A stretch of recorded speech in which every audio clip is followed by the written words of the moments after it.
Let me tell you about the morning I looked out my window and realized someone was trying to steal my driveway. I'm not exaggerating. There she was, a woman in a pastel suit, standing out there with a tape measure, looking like she was about to solve the world's biggest heist. That's Mrs. Harding, our HOA president, part-time real estate agent, full-time pain in the neck. She said my driveway was 23 inches over the community standard and declared, in her best judge and jury voice, that I was bringing down property values for the entire subdivision. Now, I wish that was the wildest part, but it only got dumber from there. Suddenly, I was getting violation letters, daily threats, and surprise inspections, like I'd built a nightclub, not just parked my old Toyota. I started wondering if this was what the American dream was supposed to feel like. If you've ever tangled with a petty HOA, you know exactly where this is going. And if you haven't, maybe count yourself lucky, or at least leave your best HOA nightmare in the comments, especially if you've ever been fined for breathing too loud or growing the wrong shade of grass. So here's a picture of Maple Crest Meadows, our 48-house neighborhood built in the mid-90s, the kind of place where you pay $200 a month just for the privilege of being told what color your mailbox can be. I'd bought my place just under a year before, thinking I was living the dream. Didn't know the dream came with someone turning small rules into a full-time hobby. Now, Mrs. Harding had a reputation for years running as HOA president, and she wielded that authority like a lightsaber, finding problems where there weren't any, always armed with a clipboard and that fake smile energy. That Monday started normal until I heard voices outside my window. I peeked through the blinds, and there she was, measuring tape, phone, live streaming to her private Facebook group with 3 followers. Good morning, neighbors. We're documenting a new violation for the good of our community, she called out, voice all chipper, as if she was filming an infomercial. I threw on yesterday's hoodie and shuffled out, coffee in hand, still in my pajama pants. The cold air hit me, but the look on her face hit harder. Your driveway is in violation by 23 inches, she said, like she was handing down a sentence. You need to either cut it to code or pay a $15,000 compliance fee. Yeah, you heard right. $15,000 for a driveway that looked just like everyone else's. She even added, if this is too much for you, I do know some cash buyers who like corner lots. That was the moment my inner alarm bells went off. I mean, what kind of HOA president doubles as a property scout?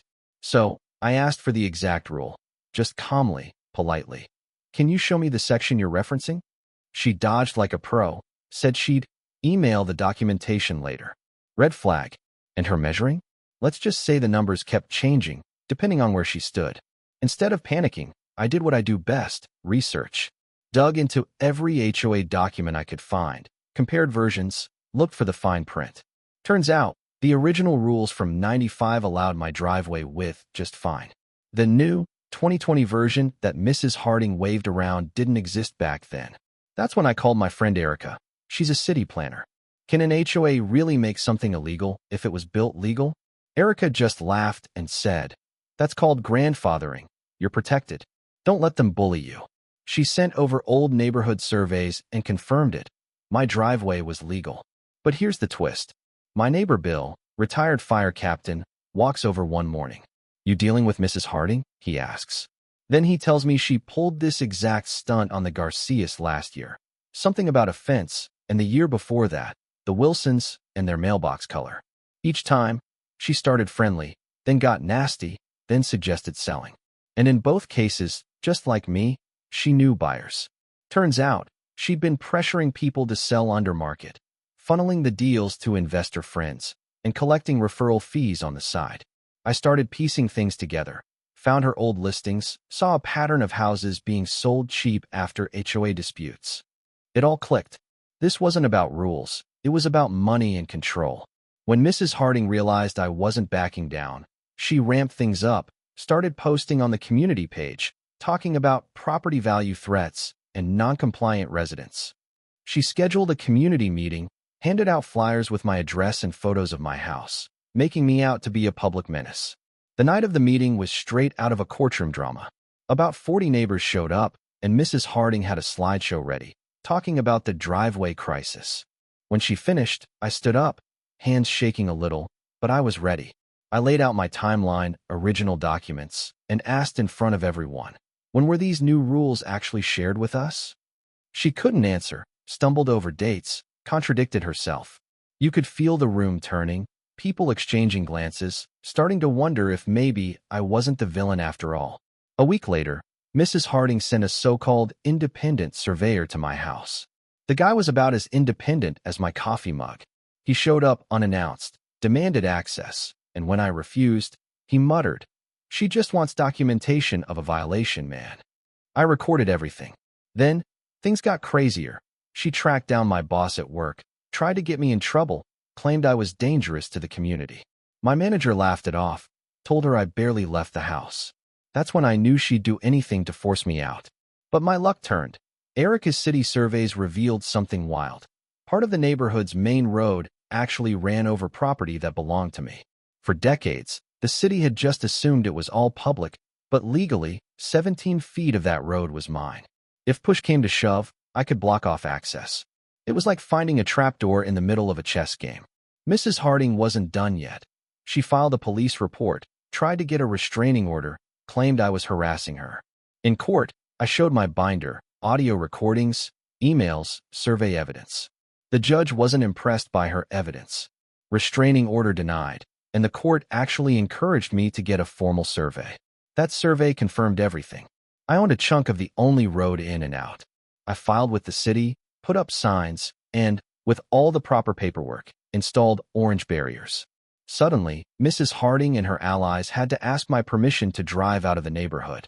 The look on her face the first morning she called me, not to threaten, but to beg for access. I'll never forget it. The community held an emergency meeting, packed house. Mrs. Harding tried one last time to paint me as a villain, but by then, everyone had heard the recordings, seen the evidence, learned about her referral deals. Neighbors she'd bullied, the Garcias, the Wilsons, stood up and told their stories. The board voted her out on the spot, 4-1. Her only ally was herself.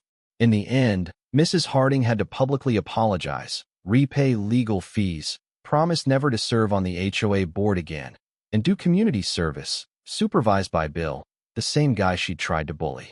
I signed over a permanent easement for the road, with new rules, transparent enforcement, independent appeals, no more secret fines, no more bullying.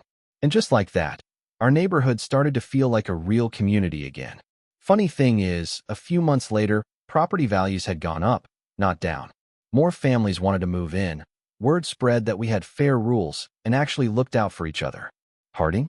She sold her house at a loss and moved out of state. Heard she's renting now, somewhere nobody knows her name. Now, every Thanksgiving, we gather in the park. Neighbors who actually talk to each other, kids running around, and not a single tape measure in sight. Sometimes, Bill raises his mug and says, "Cheers to the guy who won the neighborhood back," in pajamas. I just smile, because honestly, it wasn't about revenge. It was about making sure no one here ever gets pushed out of their own home by someone hiding behind a title. So, let me ask you, have you ever faced off with a bully hiding behind a rulebook? Do you think strict rules protect communities, or just give the wrong people power? I'd love to hear your stories, your opinions. Drop them below, because honestly, that's how neighborhoods get better. By talking, by standing up, and by refusing to let one person decide what community really means.